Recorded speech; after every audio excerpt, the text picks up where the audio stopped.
Cerita novel romantis. Iparku Mantan Cintaku. Bab 50. Si pria rela demi cinta.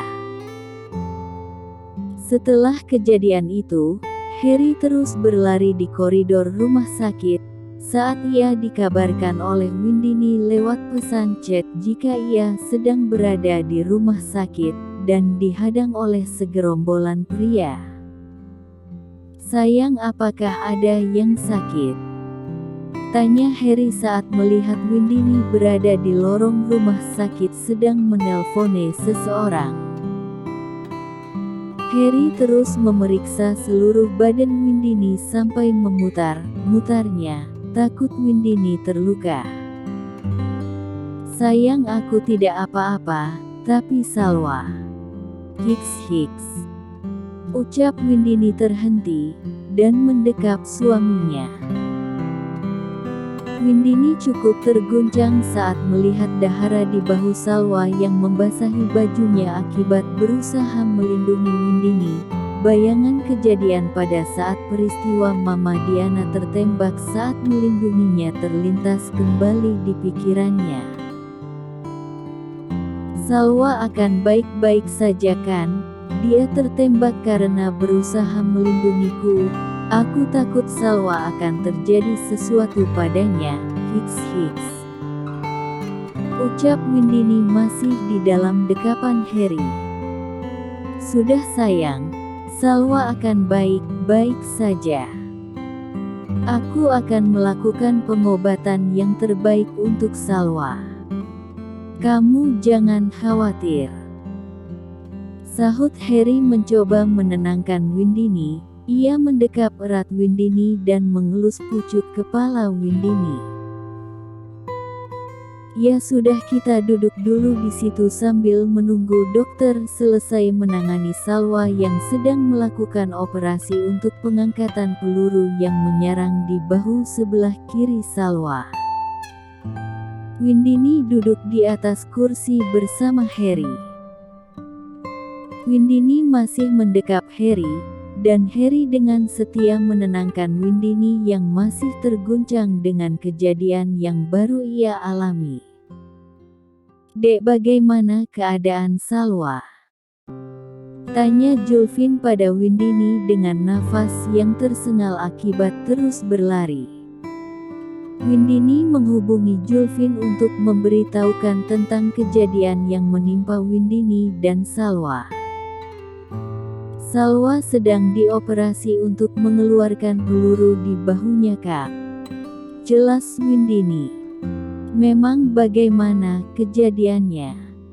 Terus kamu tidak apa-apa, Dek?" tanya Julfin beruntun. "Aku tidak apa-apa, Kak.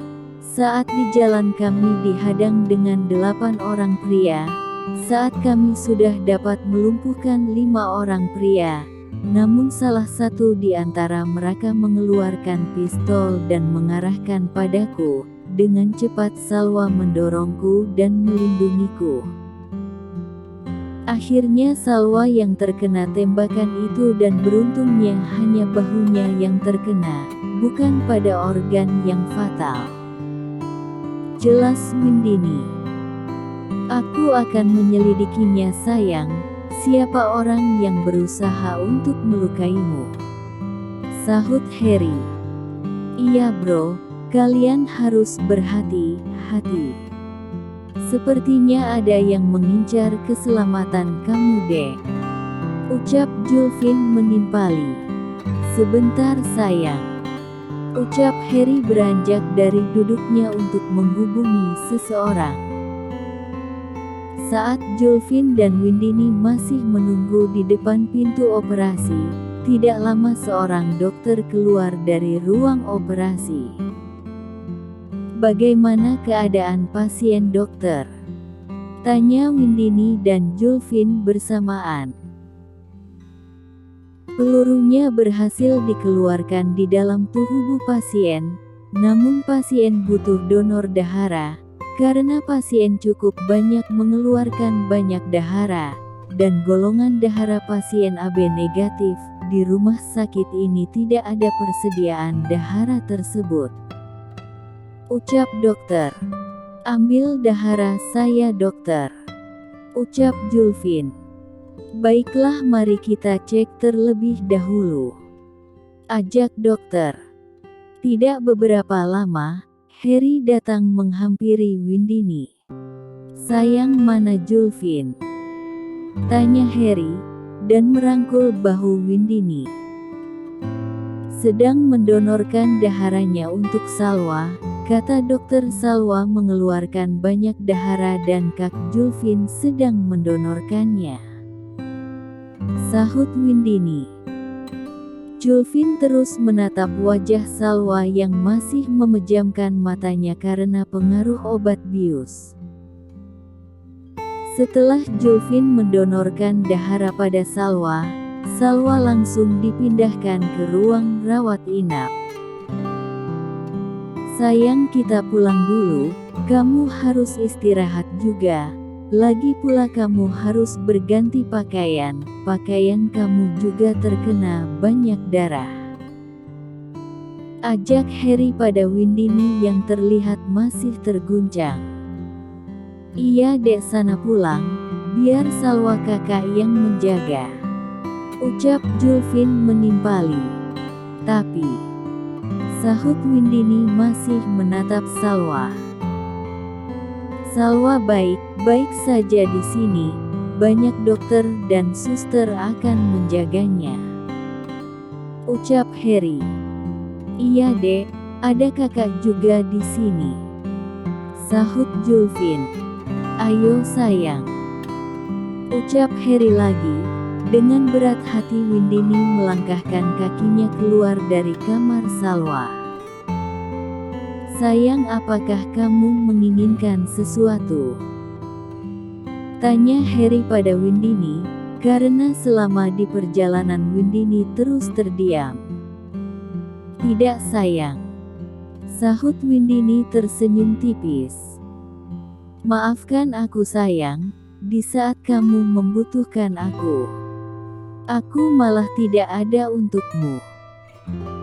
Ucap Harry, karena di saat Windini menghubunginya, Harry sedang meeting dan handphonenya ia silent. Jangan berbicara seperti itu.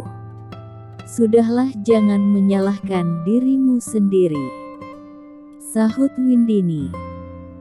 Aku akan menyelidiki siapa dalang dari semua ini, dan aku akan menambah beberapa bodyguard untuk menjagamu, sahut Harry, dan Windini hanya tersenyum, entah kenapa ia begitu lelah untuk hari ini. Di rumah sakit, Julfin tertidur di atas sofa, karena badannya terasa begitu lemas akibat sudah mendonorkan daharanya untuk Salwa. Di mana aku? Sakit, gumam Salwa saat merasakan sakit di pundaknya karena berusaha untuk bangun. Tuan Julfin, kenapa ada di sini? Gumam Salwa lagi. Nona sudah sadar, saya panggilkan dokter sebentar, ucap suster yang masuk ke dalam ruangan Salwa. Keadaan Nona sudah stabil, tinggal pemulihannya saja, ucap dokter saat sudah memeriksa keadaan Salwa. Anda beruntung Nona. Suami Anda selalu menemani Anda dan dia juga yang sudah mendonorkan daharanya untuk Nona, ucap dokter lagi, saat melihat Julfin masih terlelap di atas sofa. Salwa hanya tersenyum menanggapi ucapan dokter. Apakah benar yang dikatakan oleh dokter? Batin Salwa sambil memandang Julfin. Saya permisi dulu Nona, ucap dokter. Terima kasih dokter, sahut Salwa. Salwa, kau sudah bangun, ucap Julfin yang terbangun dari tidurnya. Dengan cepat Salwa segera membuang pandangannya ke sembarang arah. Sudah Tuan. Syukurlah, aku tadi sangat mengkhawatirkanmu. Biar aku panggil dokter dulu untuk memeriksamu, ucap Julfin. Tidak perlu, baru saja dokter kesini untuk memeriksa, sahut Salwa. Oh, begitu. Maaf tadi aku ketiduran di sofa, ucap Julfin. Tidak apa Tuan, aku baik-baik saja. Tuan juga bisa pulang, aku tidak apa-apa, ucap Salwa. Jadi setelah kamu sudah sadar, sekarang kamu malah mengusirku, ucap Julfin pura-pura kesal. Bukan begitu Tuan, tapi saya tidak mau merepotkan Anda, sahut Salwa. Aku tidak merasa repot Salwa. Aku kesal denganmu, ketus Julfin. Kesal? Iya, aku kesal denganmu. Kamu ingin aku membuktikan keseriusanku padamu kan? Belum sempat aku membuktikannya, tapi kenapa kamu membuatku begitu khawatir dengan seperti ini? Sebagai bodyguard kau juga harus memperhatikan keselamatan kamu juga, ucap Julfin pura-pura kesal. Maafkan aku Tuan, sahut Salwa. Entah kenapa hatinya merasa senang diperhatikan oleh Julfin. Aku tidak butuh maaf darimu, cepatlah sembuh, aku tidak mau melihatmu seperti ini, sahut Julfin. Kamu harus makan ya, tadi aku membeli makanan untukmu, ucap Julfin, sambil membuka bubur ayam yang ia beli. Terima kasih Tuan, tapi saya tidak lapar, tolak Salwa merasa tidak enak hati sudah merepotkan. Salwa, baiklah aku makan sendiri Tuan. Bagaimana kau bisa makan sendiri? Bangun saja kamu belum bisa, lagi pula kamu jangan banyak bergerak dulu, ucap Julfin, dan Salwa mau tidak mau makan disuapi oleh Julfin. Memang ia merasa tidak bisa terlalu banyak bergerak karena sakit akibat luka di bahunya. Dengan sabar Julfin menyuapi Salwa dan membersihkan sisa makanan yang menempel di bibir Salwa menggunakan tisu. Terima kasih Tuan, saya sudah kenyang, ucap Salwa pada Julfin. Baiklah kalau seperti itu, sahut Julfin meletakkan mangkuk berisi bubur ayam. Istirahatlah, aku akan menjagamu, ucap Julfin. Tuan sebaiknya pulang saja, aku tidak apa-apa, di sini ada dokter dan suster yang akan menjagaku, ucap Salwa. Sudah, jangan terus mengusirku pergi dari sini, karena aku tidak akan pergi dari sini Salwa, sahut Julfin. Tapi Tuan, ucap Salwa terhenti saat jari telunjuk Julfin sudah menempelkan pada bibir Salwa. Tidak ada kata tapi Salwa, pokoknya aku akan terus menjagamu di sini, sahut Julfin. Terima kasih Tuan. Terima kasih telah mendonorkan dahara Anda untuk saya, ucap Salwa. Sudahlah Salwa, aku sudah bosan mendengar kamu berterima kasih terus, itu tidak seberapa untukku, bahkan kalau perlu nyawaku juga akan aku tukar demi keselamatanmu, ucap Julfin. Tuan, kenapa kau seperti ini pada saya?